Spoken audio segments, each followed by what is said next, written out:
Good morning, students. তোমালোকে সকলোৱে নিশ্চয় ঘৰত ভালে কুশলে আছা। আমি লাষ্ট ক্লাছত যিখিনি পঢ়িছিলো মই আশা কৰিছো তোমালোকে সেইখিনি ঘৰত পুনৰ পঢ়িলা, বুজি পাইছা। আজি আমি যোৱাটো ক্লাছত পঢ়াৰ পিছৰখিনিলে আগবাঢ়িব খুজিছো। আমি কি পঢ়িছিলো বাৰু লাষ্ট ক্লাছত মনত আছে নে কাৰোবাৰ?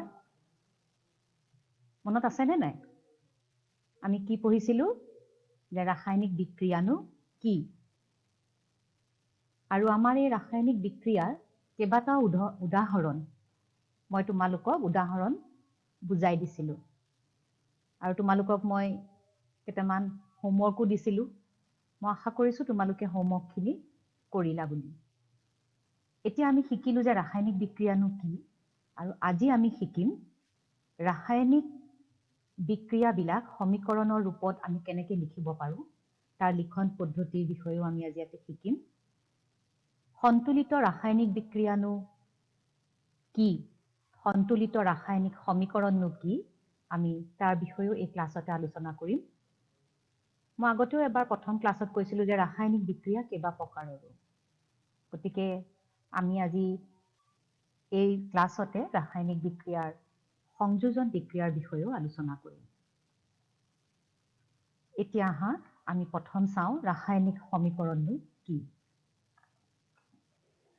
ৰাসায়নিক সমীকৰণ হৈছে ৰাসায়নিক বিক্ৰিয়াত অংশগ্ৰহণ কৰা পদাৰ্থবোৰৰ চিহ্ন আৰু সংকেতৰ সহায়ত বিক্ৰিয়াটোৰ শব্দ সমীকৰণ উপস্থাপনৰ সংক্ষিপ্ত পদ্ধতি। তাৰ মানে আমি ৰাসায়নিক বিক্ৰিয়া এটাত যে দেখিছিলো যে মেগনেছিয়াম আৰু অক্সিজেনে বিক্ৰিয়া কৰে, এই মেগনেছিয়ামৰ চিহ্ন সংকেত এইবিলাক আমি জানিব লাগিব, তেতিয়াহে আমি ৰাসায়নিক সমীকৰণটো লিখিব পাৰিম। এই ৰাসায়নিক সমীকৰণ তিনি ধৰণে লিখিব পাৰি। এক, শব্দ সমীকৰণ। দ্বিতীয়টো আমি জকা সমীকৰণ ৰূপত লিখিব পাৰিম। আৰু একেবাৰে শেষত আমি সমীকৰণটো সন্তুলিত কৰিম, আৰু সন্তুলিত ৰাসায়নিক সমীকৰণটোৱে সম্পূৰ্ণ সমীকৰণ হয়। এটা উদাহৰণ আমি লাষ্ট ক্লাছত যিটো পঢ়িছিলো সেই উদাহৰণৰ সহায়তে মই ৰাসায়নিক সমীকৰণ কেনেকৈ লিখে বুজাবলৈ চেষ্টা কৰিম। উদাহৰণটো নিশ্চয় মনত আছে তোমালোকৰ। উদাহৰণটো হৈছে যে মেগনেছিয়ামৰ ইটা এডাল যদি অক্সিজেনত জ্বলাও কি পাইছিলো আমি? মনত আছেনে? Magnesium oxide. মনত আছে বহুতৰ? আমি কি পাইছো? Magnesium oxide. তাৰমানে আমি এতিয়া এইটো হৈছে বাক্য সমীকৰণ, বহুত দীঘল। এতিয়া এই বাক্য সমীকৰণটো আমি প্ৰথম শব্দ সমীকৰণত লিখিম। কাৰ কাৰ মাজত বিক্ৰিয়া হৈছে বুলি লাগিছে দেখাত? মেগনেছিয়াম আৰু কোন লগ লাগিছে? অক্সিজেন। গতিকে আমি মেগনেছিয়াম আৰু অক্সিজেন লগ লগালো। এয়া মেগনেছিয়ামৰ লগত অক্সিজেন লগ লাগিছে। কি উৎপন্ন হয়? Magnesium oxide. আমি কাৰ্চিন এডালৰ সহায়ত মেগনেছিয়াম অক্সাইড যে উৎপন্ন হল আমি তাক দেখালো।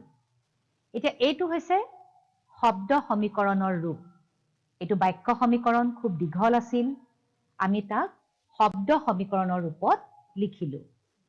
এতিয়া আমি জানিব লাগিব যে মেগনেছিয়ামৰ সংকেত কি, অক্সিজেনৰ সংকেত কি, আৰু মেগনেছিয়াম অক্সাইডৰ সংকেত কি।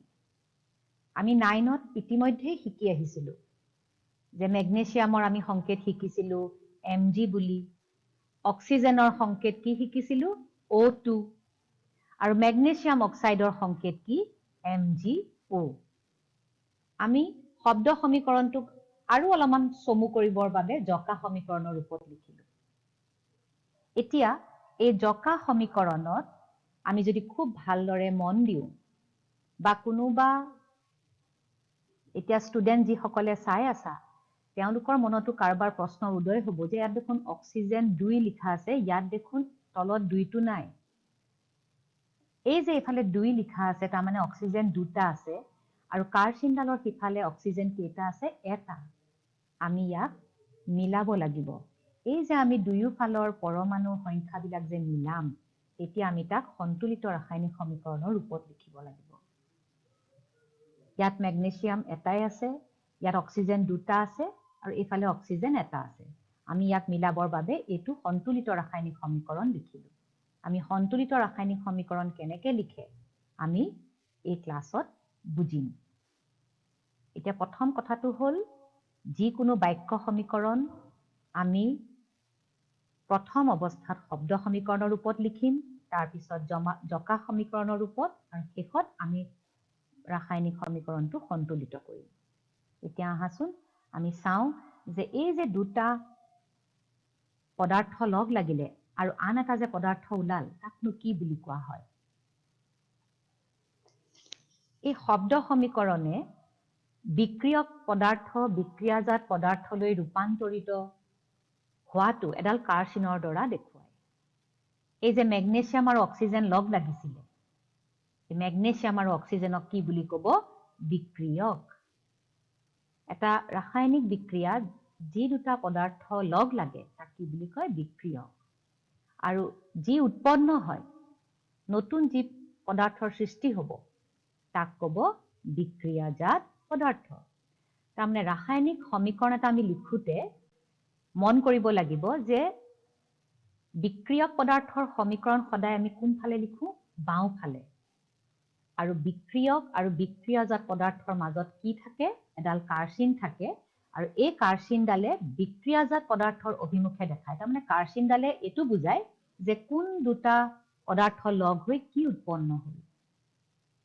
এতিয়া এই বিক্ৰিয়ক সদায় বাওঁফালে লিখিম আৰু বিক্ৰিয়াজাত পদাৰ্থৰ নাম আমি কাৰচিনডালৰ সোঁফালে লিখিম।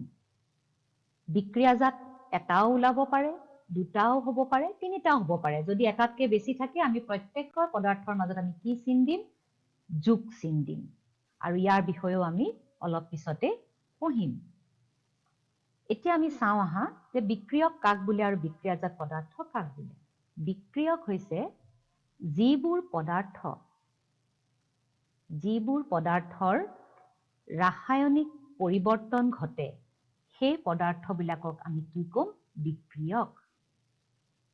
উদাহৰণৰ সহায়ত সহজে বুজিব পাৰিবা তোমালোকে যে মেগনেছিয়াম আৰু অক্সিজেন যে লগ লাগিছে, তাৰমানে আমি এই লগ লগা মেগনেছিয়াম আৰু অক্সিজেনক কি বুলি ক'ম? বিক্ৰিয়ক। কাৰণ পদাৰ্থৰ ৰাসায়নিক পৰিৱৰ্তন যাৰ ঘটে, মেগনেছিয়াম আৰু অক্সিজেনৰহে ৰাসায়নিক পৰিৱৰ্তন ঘটিলে, ঘটি পেলাই আমি কি পালো? মেগনেছিয়াম অক্সাইড পালো। আৰু বিক্ৰিয়াত নতুনকৈ গঠন হোৱা পদাৰ্থবিলাককে আমি কি ক'ম? বিক্ৰিয়াজাত পদাৰ্থ। তাৰমানে মেগনেছিয়াম অক্সাইড হৈছে বিক্ৰিয়াজাত পদাৰ্থ। এতিয়া তোমালোকে আজি এইখিনি কথা থুলমূলকে বুজিব পাৰিছানে? যে ৰাসায়নিক বিক্ৰিয়া এটাত বাক্য সমীকৰণ আমি প্ৰথমে শব্দ সমীকৰণত লিখিম। শব্দ সমীকৰণত কি কিটা পদাৰ্থ লগ লাগে? যাৰ মাজত বিক্ৰিয়া ঘটে, যি ৰাসায়নিক পদাৰ্থকেইটাৰ পৰিৱৰ্তন ঘটিব, তাৰমানে বিক্ৰিয়ক। আৰু আমি উদাহৰণত গম পালো মেগনেছিয়াম আৰু অক্সিজেন আমাৰ বিক্ৰিয়ক আছিল। মেগনেছিয়াম আৰু অক্সিজেনৰ মাজত বিক্ৰিয়া ঘটি আমি মেগনেছিয়াম অক্সাইড পালো। তাৰমানে মেগনেছিয়াম অক্সাইড হৈছে আমাৰ বিক্ৰিয়াজাত পদাৰ্থ। আৰু সমীকৰণত বাওঁ হাতে থাকে বিক্ৰিয়ক, সোঁ হাতে থাকে বিক্ৰিয়াজাত আৰু মাজত কাৰচিনডাল থাকে। আৰু সমীকৰণ সদায় আমি শেষত কি কৰো? সন্তুলিত কৰো।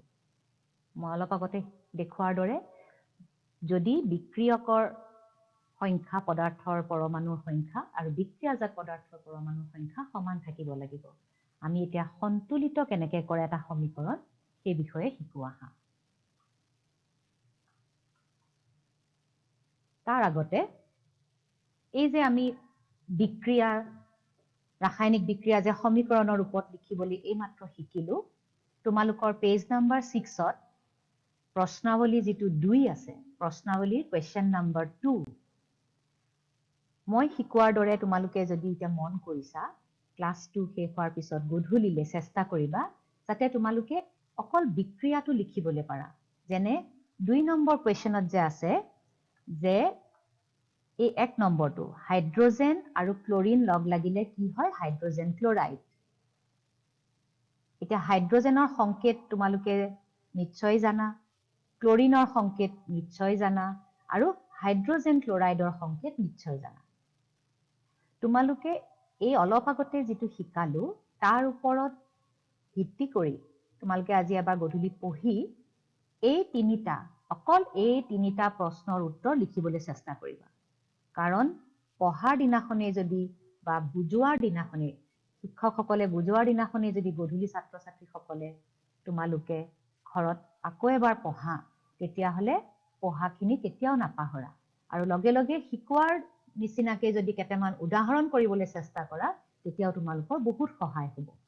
তোমালোকে পেজ নম্বৰ 6 ৰ প্ৰশ্নাৱলীৰ কুৱেশ্যন নম্বৰ 2 অকল এই 1, 2 আৰু 3 তোমালোকে সংকেতখিনিৰ সহায়ত শব্দ সমীকৰণ লিখিব পাৰা নেকি চাবা। লগত শব্দ সমীকৰণটো দিয়াই আছে, জকা সমীকৰণ লিখিবলৈ তোমালোকে চেষ্টা কৰিবা আৰু সন্তুলিতটো আমি পিছৰ ক্লাছত তোমালোকে কৰিবা। আজি খালি সন্তুলিতটো শিকিয়া। এতিয়া চোৱা, আমি এটা ৰাসায়নিক বিক্ৰিয়া কেনেকৈ সন্তুলন কৰিম বা ৰাসায়নিক বিক্ৰিয়া এটা বা ৰাসায়নিক সমীকৰণ এটা আমি কিয় সন্তুলিত কৰিব লাগে। তোমালোকে ক্লাছ 9ত পঢ়িছিলা, সেইকাৰণে পঢ়াবিলাক যদি আমি মনত ৰাখি থওঁ পিছলে বহুত কামত আহে। আমাৰ পঢ়াৰ লগে লগে মনত পৰিব যে এইখিনি কথা আমি আগতে শিকিছিলো, গতিকে এই পঢ়াৰ মতেহে আমি এইটো কাৰ্যকৰী কৰিব লাগিব। আমি কি পাইছিলো ক্লাছ 9ত? ভৰৰ সংৰক্ষণৰ সূত্ৰ পাইছিলো। কি কৈছিলে ভৰৰ সংৰক্ষণৰ সূত্ৰত? যে ৰাসায়নিক বিক্ৰিয়া এটাত ভৰৰ সৃষ্টি বা ধ্বংস নহয়। যেতিয়া ৰাসায়নিক বিক্ৰিয়া এটা ঘটে, মেগনেছিয়াম আৰু অক্সিজেনৰ লগত যে বিক্ৰিয়া হ'ল, তাত কিন্তু মেগনেছিয়াম আৰু অক্সিজেন দুয়োটাৰে ভৰৰ কোনো সৃষ্টিও নাই হোৱা, মেগনেছিয়াম অক্সাইড উৎপন্ন হওঁতে বা মেগনেছিয়াম আৰু অক্সিজেনৰ ভৰৰ কোনো ধ্বংসও নাই হোৱা। তাৰমানে মেগনেছিয়াম আৰু অক্সিজেনৰ যিটো ভৰ, মেগনেছিয়াম অক্সাইডৰো ভৰ একেই থাকিব লাগিব। সেয়েহে কৈছে ভৰৰ সংৰক্ষণ সূত্ৰত যে ৰাসায়নিক বিক্ৰিয়া এটাত ভৰৰ সৃষ্টি বা ধ্বংস নহয়। এনে হ'বলৈ হলে বিক্ৰিয়াত অংশগ্ৰহণ কৰা বিক্ৰিয়ক পদাৰ্থৰ মৌলবোৰৰ মুঠ পৰমাণুৰ সংখ্যা বিক্ৰিয়াজাত পদাৰ্থৰ মৌলবোৰৰ মুঠ পৰমাণুৰ সংখ্যাৰ সৈতে সমান হ'ব লাগিব। মই যিটো এইমাত্ৰ তোমালোকক বুজালো। এতিয়া সন্তুলিত ৰাসায়নিক সমীকৰণ বুলিলে আমি কেনেধৰণে ক'ব পাৰিম যে সমতুল্য বা সন্তুলিত ৰাসায়নিক সমীকৰণ হৈছে এনে এক ৰাসায়নিক সমীকৰণ য'ত বিক্ৰিয়ক আৰু বিক্ৰিয়াজাত সামগ্ৰীত থকা মৌলৰ পৰমাণুৰ সংখ্যা সমান হ'ব লাগিব। সহজভাৱে তোমালোকে চোৱা যে বিক্ৰিয়কৰ ফালে থকা পৰমাণুৰ সংখ্যা আৰু বিক্ৰিয়াজাত সামগ্ৰীৰ ফালে থকা পৰমাণুৰ সংখ্যা সমান হ'ব লাগিব। তাৰমানে অলপ আগতে যিটো কুৱেশ্যন তোমালোকৰ মনলৈ আহিছিলে যে মেগনেছিয়াম এটা আছে, অক্সিজেন দুটা আছিলে বিক্ৰিয়কত, কিন্তু বিক্ৰিয়াজাতত মেগনেছিয়াম এটা, অক্সিজেনো এটাই আছে দেখোন। এটা ক্লাছ হোৱা হলে তোমালোকে মোক প্ৰশ্ন কৰিলাহেঁতেন কোনোবাই, কিন্তু মই ধৰি লৈছো তোমালোকৰ মনত এই প্ৰশ্নটো উদয় হৈছে। এতিয়া আমি এই যে মেগনেছিয়াম এটা বা অক্সিজেন দুটা আছিলে, আকৌ সিফালে যে অক্সিজেন অকল এটাহে আছে, তাক আমি দুটা কেনেকে কৰিম? আমি বেলেগ এটা উদাহৰণৰ সহায়ত শিকিম। আৰু সেই সমতুল কৰিবলৈ হলে কিছুমান নিয়ম তোমালোকে জানিব লাগিব, আৰু সেই নিয়মখিনি খুব ভালকে মন দিবা, কাৰণ তোমালোকৰ এই লেসনটোৰ এটা গুৰুত্বপূৰ্ণ অংশ হৈছে সমতুলীকৰণ কৰা। তোমালোকৰ মেট্ৰিকতো সমতুলীকৰণ কৰিবলৈ আহে, আৰু প্ৰতিটো বছৰে ছাত্ৰ-ছাত্ৰীসকলৰ মাজত মই তোমালোকৰ এই প্ৰব্লেমটোৱে দেখা পাওঁ যে সমতুলীকৰণ কৰিবলৈ বাইদেউ বৰ দিগদাৰ পাইছো। কিন্তু তোমালোকে সমতুলীকৰণ কৰিবলৈ একেবাৰে সহজ পাবা যদি তোমালোকে যিখিনি মই ষ্টেপ শিকাম সেইখিনি যদি তোমালোকে পদ্ধতি অনুকৰণ কৰা। খুব সহজ। আৰু স্কুল খুলিলে ডেফিনেটলি আমি তোমালোকক আকৌ এবাৰ ধুনীয়াকে বুজাম, কিন্তু এতিয়াও তোমালোকে যদি খুব ভালকে মন দিয়া তোমালোকৰ বহুতখিনি আগবাঢ়ি যাব। এতিয়া চোৱা, কেনেকৈ আমি সমতুলীকৰণ কৰিম নিয়ম কেইটা চাবা মই তোমালোকক উদাহৰণো বুজাম কিন্তু প্ৰথম নিয়ম কেইটা চাই লওঁ প্ৰথম কি কৰিব লাগিব ৰাসায়নিক বিক্ৰিয়াটোত থকা মৌলবিলাক আমি চিনাক্ত কৰিব লাগিব কি মৌলনো আছে যি ৰাসায়নিক বিক্ৰিয়া বা সমীকৰণ তোমাক সমতুলীকৰণ কৰিবলৈ দিব তাৰ পিছত সকলোতকৈ বেছি মৌল থকা যৌগটো আমি বাছিম গোটেই সমীকৰণটোত যোনটো যৌগৰ আটাইতকৈ বেছি মৌল আছে আমি দ্বিতীয়তে তাক বাছিম তৃতীয়তে কি কৰিম সকলোতকৈ বেছি পৰমাণু থকা যৌগটো বাছিম 4 নম্বৰত কি কৰিম প্ৰত্যেক বিক্ৰিয়াত অংশগ্ৰহণ কৰা মৌলৰ পৰমাণুৰ সংখ্যা আমি সমান কৰিবলৈ চেষ্টা কৰিম আৰু একেবাৰে শেষত কাৰ চিনডালৰ দুয়োফালে থকা মৌলৰ সংখ্যা সমান হৈছে নাই আমি চাম আৰু যদি সমান হোৱা যেন দেখো গম পাম আমাৰ সমীকৰণ সমতুলীকৰণ হৈছে এতিয়া আমি আন এটা উদাহৰণেৰে সমতুলীকৰণ কৰিবলৈ শিকো কাৰণ উদাহৰণটো তোমালোকৰ কিতাপৰ পৰা লৈছো পেজ নম্বৰ 3-4ত তোমালোকক শিকোৱা আছে মই একেটা উদাহৰণে লৈছো যাতে তোমালোকৰ পঢ়াটো সুবিধা হয় আৰু বুজিবলৈও তোমালোকে সহজ পোৱা পেজ নম্বৰ 3ত আছে যে আমি সমতুলীকৰণ কৰাৰ যিটো পদ্ধতি সেই পদ্ধতিটোৱে মই অনুকৰণ কৰিছো এইটো উদাহৰণ সমতুলীকৰণ কৰিব দিছে যে আইৰণৰ লগত পানী যদি বিক্ৰিয়া হয় তেতিয়াহলে কি উৎপন্ন হয় ফেৰিক অক্সাইড আৰু কি ওলাই লগত হাইড্ৰজেন গেছ এতিয়া ইয়াত তোমালোকে মন কৰা যদি খুব ভালদৰে মন কৰিছা দেখা পাবা যে ইয়াত আছে আইৰন এটা এফালে আছে আইৰন তিনটা Fe এফালে আছে এটা এফালে Fe কেইটা আছে তিনটা হাইড্ৰজেন H আছে কেইটা দুটা অক্সিজেন আছে এটা কিন্তু কাৰ চিনৰ সোঁফালে চোৱা অক্সিজেন আছে 4টা আৰু হাইড্ৰজেন আছে দুটা এতিয়া আমি ইয়াক ই জকা সমীকৰণৰ ৰূপত আছে এই জকা সমীকৰণৰ ৰূপত থকা আমি সমীকৰণটো সমতুলীকৰণ কৰি সম্পূৰ্ণ কৰিব লাগিব নিয়ম অনুসৰি প্ৰথম ষ্টেপত আমি কি কৰিম মৌল কেইটা চিনাক্ত কৰিম ইয়াত কি মৌল আছে আইৰন মানে Fe সংকেত হাইড্ৰজেন আছে আৰু অক্সিজেন আছে তাৰ বাহিৰে আৰু কিবা আছে জানো চোৱাচোন একো নাই দুয়োফালে মিলি পেলাই আইৰন আছে এফালেও আইৰন আছে হাইড্ৰজেন আছে এফালেও হাইড্ৰজেন আছে অক্সিজেন আছে এফালেও অক্সিজেন আছে প্ৰথম কাম হ'ব আমাৰ প্ৰথম ষ্টেপ হ'ব আমাৰ যি বিক্ৰিয়াই তোমালোকক দিয়ক যি সমীকৰণে তোমালোকক দিয়ক তোমালোকে প্ৰথমে তাত থকা মৌল কেইটা চিনাক্ত কৰি ল'ব লাগিব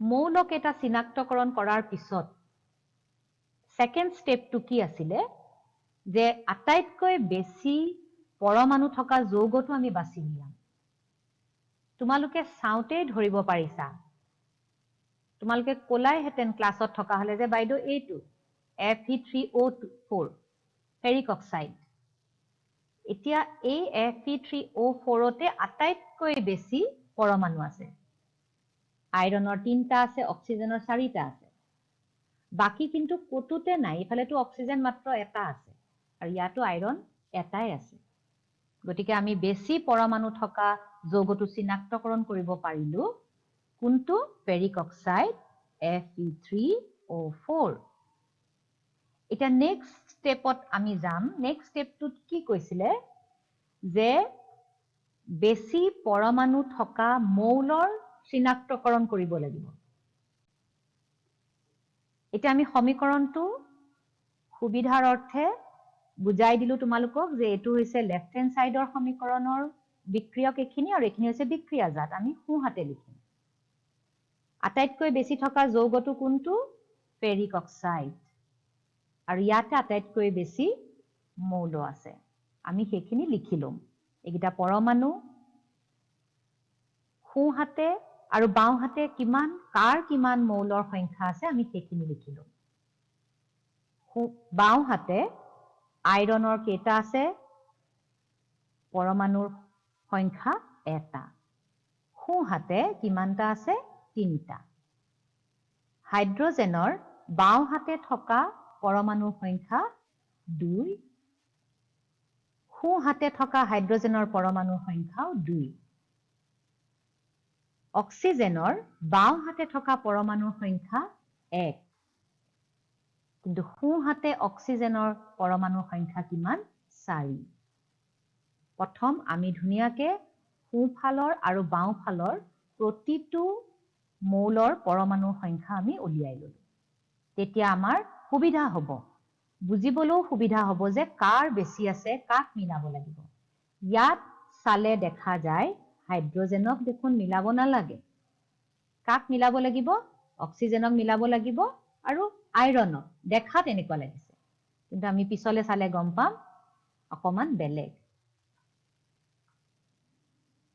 এতিয়া প্ৰথমটো আমি বাছি ললো প্ৰথমতে আমি কি দেখিলো যে আমাৰ মৌলসমূহ হাইড্ৰোজেনৰ বাহিৰে পৰমাণুবিলাক মিলি থকা নাই কিন্তু আমি এই স্টেপ 3 কি বুলি কৈছো স্টেপ 3 কৈছিলো যে বেছি পৰমাণু থকা মৌলটো চিনাক্ত কৰিব লাগিব কোনটো আটাইতকৈ বেছি মৌল পৰমাণু আছে আমি কি দেখা পাইছো অক্সিজেনৰ আটাইতকৈ বেছি আছে ইয়াত 3 হে আছে ইয়াত 2 আছে ইয়াত 4 আছে তাৰমানে আমি প্ৰথমতে কাক মিলাম অক্সিজেনক আটাইতকৈ বেছি পৰমাণু থকা মৌলটো আমি প্ৰথম সমতুলীকৰণ কৰিম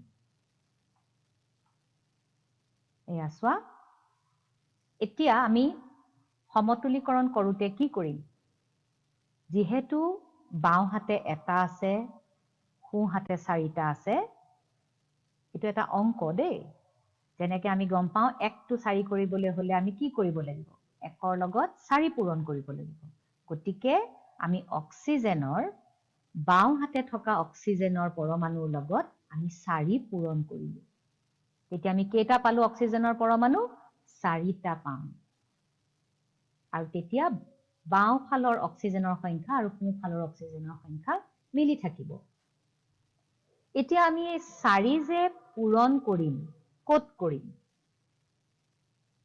যদি আমি ইয়াৰ আগত পূৰণ কৰো ঠিকে আছে কিন্তু আমি যদি তলত জোৰ জবস্তি লিখি দিও 4 বুলি মিলাবৰ কাৰণে এটো ভুল কাৰণ পানীৰ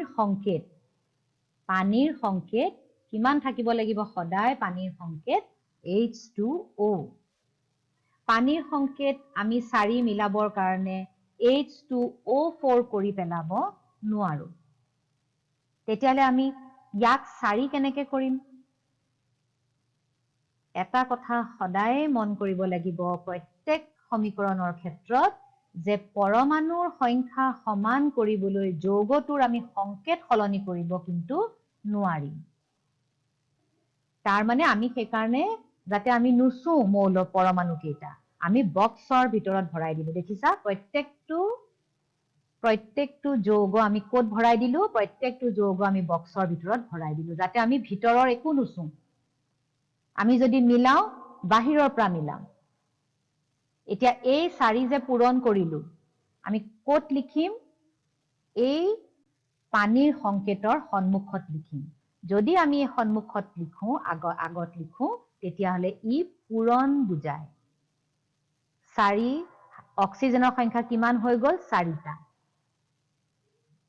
কিন্তু অক্সিজেন 4টা হোৱাৰ লগে লগে তোমালোকে মন কৰিছা হাইড্ৰোজেন কিমান হৈ গল বাৰু দুটাটো আছিলে আগত 4 পূৰণ কৰিলো তাৰ মানে হাইড্ৰোজেন কিমান হৈ গল চোৱা 8 হাইড্ৰোজেনৰ সংখ্যা কিমান হৈ গল 8 অলপ আগতটো মিলি আছিলে মই যে কলো সলনিও হ'ব পাৰে বাকি একো ডিস্টাৰ্ব হোৱা নাই আইৰণৰ নিচিনাই আছে সব কাৰো লগত একো পূৰণ নাই গতিকে সকলো বিলাক নিজৰ নিজৰ সংখ্যাত সমান হৈ আছে ঠিকে আছে কিন্তু অক্সিজেনক যে মিলাব লগা হল 4 যে আগত লিখিলো লগে লগে কিন্তু হাইড্ৰোজেনৰ সংখ্যাও বাঢ়ি গল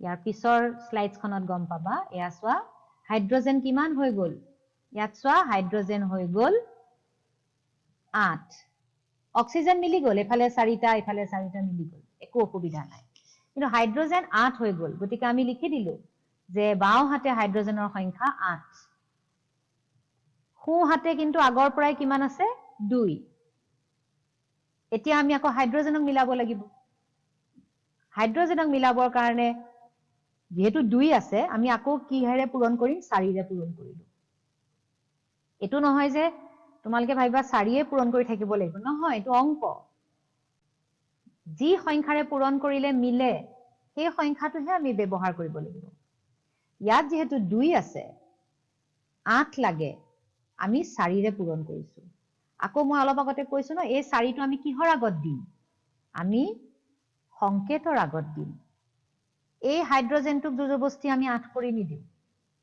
তেতিয়াহলে আমি কি কৰিলো এই হাইড্ৰজেনৰ সংকেতৰ সন্মুখত 4 ৰে পূৰণ কৰিলো এতিয়া ইয়াক 4 ৰে পূৰণ কৰাৰ লগে লগে কি হল আমি চাও আহা সোৱা 4 ৰে পূৰণ কৰাৰ লগে লগে 4 ৰে পূৰণ কৰাৰ লগে লগে আমি দেখিলো যে হাইড্ৰজেনৰ সংখ্যা দুয়োফালে মিলি গল এটা কি বাকি থাকিলে অকল আইৰন বাকি থাকিলে সোৱা আইৰন বাকি থাকিলে আইৰন এফালে আছে 3 এফালে আছে এটা অক্সিজেন মিলি গল 4 এফালে 4 হাইড্ৰজেন এফালে 8 এফালে 8 সুন্দৰভাৱে মিলি গল কি বাকি থাকিলে আইৰন এতিয়া আমি আইৰনটো মিলাও আইৰন আছিলে এফালে 3টা এফালে এটা গতিকে আমি 1 টু 3 কৰিবলৈ হলে সহজ অংক 3 ৰে পূৰণ কৰিব লাগিব তেতিয়াহে আমি 3 পাম গতিকে আমি সোৱা বাও হাতে যেহেতু আমি 3 পূৰণ কৰিব লগা হৈছে বাও হাতৰ আইৰনৰ সংকেতৰ আগত 3 বহাই দিলো তেতিয়া আমি কি দেখা পালো সকলো বিলাক দেখোন মিলি গল আইৰন 3 এফালেও আইৰন 3 হাইড্ৰজেন 8 এফালেও হাইড্ৰজেন 8 অক্সিজেন 4 এফালেও অক্সিজেন 4 বিক্ৰিয়াটোৰ সমীকৰণৰ বাওঁফালৰ বিক্ৰিয়ক পদাৰ্থৰ পৰমাণুৰ সংখ্যা আৰু সোঁফালৰ বিক্ৰিয়াজাত পদাৰ্থৰ পৰমাণুৰ সংখ্যা মিলি গল তাৰ মানে সমীকৰণটো সন্তুলিত হল এয়া সোৱা বাওঁফালে থকা পৰমাণুৰ সংখ্যা 3 সোঁফালৰো 3 বাওঁফালৰ হাইড্ৰজেনৰ সংখ্যা 8 সোঁফালৰো 8 আৰু বাওঁফালৰ অক্সিজেনৰ পৰমাণুৰ সংখ্যা 4 আৰু সোঁফালৰো অক্সিজেনৰ পৰমাণুৰ সংখ্যা 4 এটো এটা সহজ পদ্ধতি আমি শিকিলো যেতিয়া তোমালোকে প্ৰেক্টিস কৰি থাকিবা এই সন্তুলিত কেনেকে কৰে শেষত তোমালোকৰ নিজে নিজে পাৰা হৈ যাবা যে তেতিয়া আৰু আমি স্টেপ ওয়াইজ কৰিব নালাগে কিন্তু প্ৰথম অৱস্থাত আমি কেইবাবাৰো বহু উদাহৰণ এনেকে পদ্ধতিৰ সহায়ত স্টেপ 1 স্টেপ 2 যেনেকে শিকালো এই পদ্ধতিৰ সহায়ত তোমালোকে যদি প্ৰেক্টিস কৰা তেতিয়া হলে তোমালোকৰ এই সমতুলীকৰণ কৰাটো আৰু কেতিয়াও ভয় নালাগে যদি তোমালোকে অলপ হলো মন দিছা নিশ্চয় বুজিছা মোৰ বিশ্বাস আৰু তোমালোকে আজি যদি ঘৰত দুটামান ইয়াৰ লগত সংগতি থকা উত্তৰ কৰিবলৈ চেষ্টা কৰা তোমালোকৰ পেজ নাম্বাৰ আছে 15 পেজ নাম্বাৰ 15ত তোমালোকৰ প্ৰশ্ন কেইটামান আছিলে যে ৰাসায়নিক সমীকৰণ সন্তুলন কৰা বুলি তোমালোকে অকমান চেষ্টা কৰিবাচোন পাৰা নেকি এটা দুটা বা তিনটা মান মই বাৰু ইয়াৰ পিছৰ ক্লাছত আৰু দুটামান সমতুলীকৰণ কৰা শিকাই দিম আৰু এতিয়া আমি অলপমান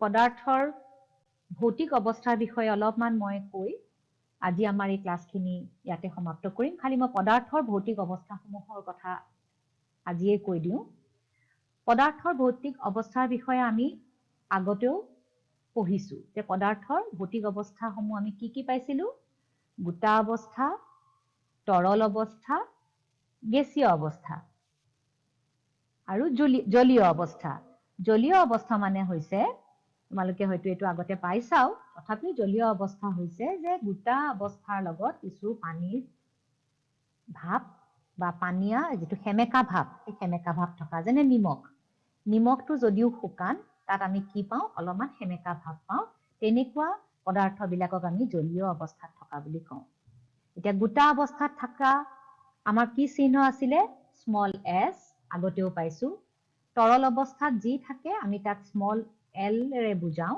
গেছীয় অৱস্থাত থকা পদাৰ্থক আমি কাষত g বুলি বুজাও আৰু জলীয় হলে আমি তাক aq একোৱা বুলি কয় এই চিহ্ন কেইটা এই লেসনটোত বা ৰাসায়নিক সমীকৰণ লিখাৰ ক্ষেত্ৰত সদায় প্ৰযোজ্য হ'ব কাৰণ পদাৰ্থসমূহৰ অৱস্থাটোত কোনটো অৱস্থাত আছে সেইটো আমাৰ জনাটো খুব দৰকাৰ কাৰণ বিক্ৰিয়া এটা পদাৰ্থটোৰ ৰাসায়নিক পৰিৱৰ্তন ঘটে কোনোবা যদি গেছ আছে ই পানীলৈ ৰূপান্তৰিত হ'ব পাৰে বা কোনোবা যদি গোটা আছে হিও আকৌ গেছলৈ পৰিৱৰ্তন হ'ব পাৰে গতিকে যিকোনো ৰাসায়নিক বিক্ৰিয়াত পদাৰ্থটোৰ ভৌতিক অৱস্থাটো আমাৰ লিখাটো খুব প্ৰয়োজন হয় এতিয়া আমি চাওঁ যে বাষ্প ৰূপত যদি থাকে পানী যদি থাকে আৰু বা উৎপন্ন হয় বাষ্প হৈ ওলাই বিক্ৰিয়া এটা তেতিয়া আমি পদাৰ্থটোৰ চিহ্নটোত কি বুলি দিম জি বুলি দিম কাষত আমি জি ৰে লিখিম স্মল জি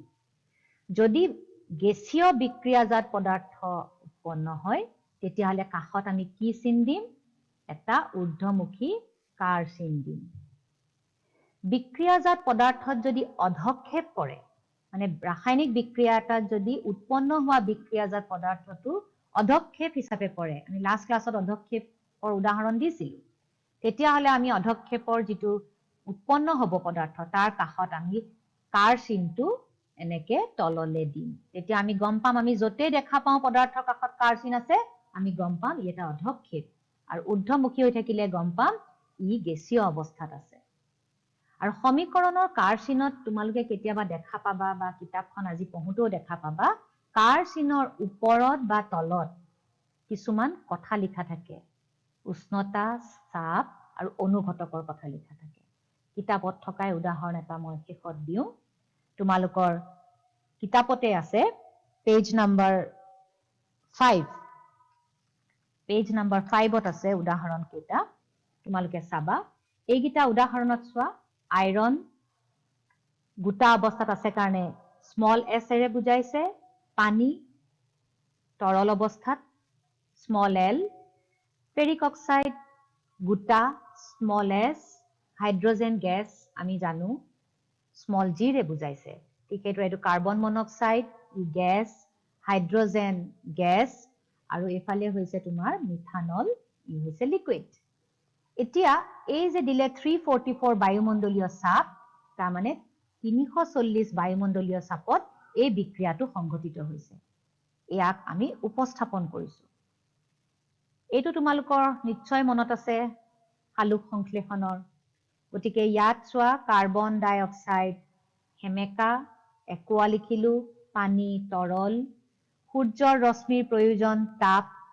ক্লোৰোফিল হৈছে অনুঘটক ই বিক্ৰিয়াটো হোৱাত সহায় কৰে অংশগ্ৰহণ নকৰে যিকোনো অনুঘটকে বিক্ৰিয়াটো হোৱাত সহায় কৰে তাত অংশগ্ৰহণ নকৰে সেইবিলাকক আমি অনুঘটক বুলি কওঁ এই সালোক সংশ্লেষণত ক্লোৰোফিল অনুঘটকৰ কাম কৰে আৰু আন কেইটামান অনুঘটক নিকেল পেলেডিয়াম ইয়াৰ বিষয়ে তোমালোকে লেসনত পাবা গতিকে অনুঘটক এইকেইটাৰ নাম অকল মনত ৰাখিবা অনুঘটকে বিক্ৰিয়াত অংশগ্ৰহণ কৰে আৰু বিক্ৰিয়াটোক সহায় কৰে সোনকালে হোৱা বা বিভিন্ন ধৰণৰ এনেকুৱা অনুঘটকৰ কাৰ্য আছে যি তোমালোকে ডেফিনেটলি ক্লাছ 11ত পঢ়িবলৈ পাবা যিসকলে সায়েন্স পঢ়িবা গতিকে অনুঘটক শব্দ আৰু উদাহৰণ কেইটামান মনত ৰাখিবলৈ চেষ্টা কৰিবা তো গ্লুকোজ ই একোৱা ইয়াত হেমেকা ভাৱ থাকে অক্সিজেন হেমেকা ভাৱ থাকে যেহেতু বায়ুমণ্ডলীয় গতিকে আমি তাক